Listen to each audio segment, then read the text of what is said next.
you can save anywhere from 10, 15 to 40% on your product costs.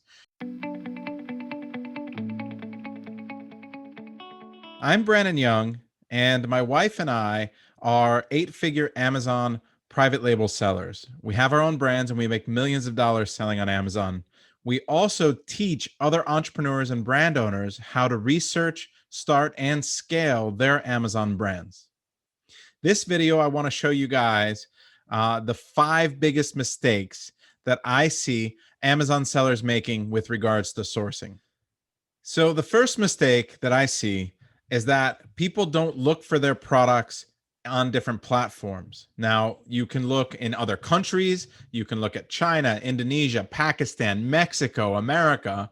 But more importantly, if you're going to source from China, you can compare 2 different marketplaces. One is Alibaba.com, where the products are marketed to English speakers, or you can use 1688, which is also owned by Alibaba. Now, the difference is that that site is in Chinese, so it's difficult to use. You have to use the Chrome extension, Google Translate.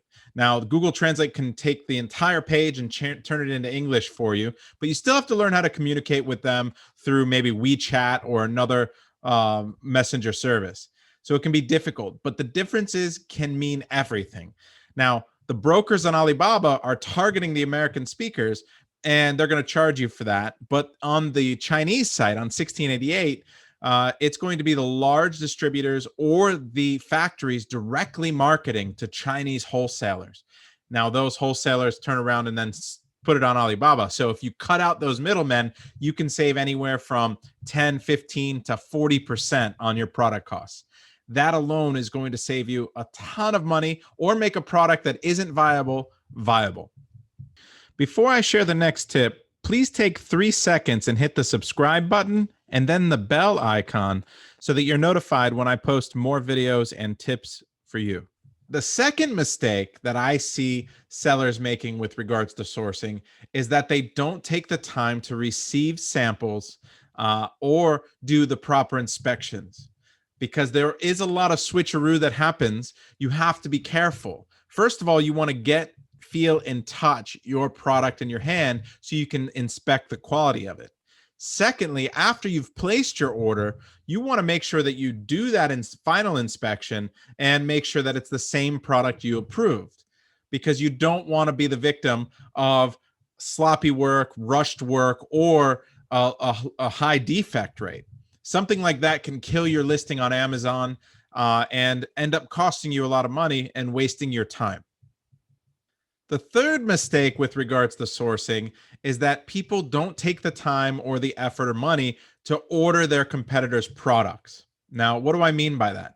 When you get your sample in your hand from your factory or from the multiple factories that you order samples from, you're going to want to order all of your competitors' products, maybe the top 3, 4 best sellers.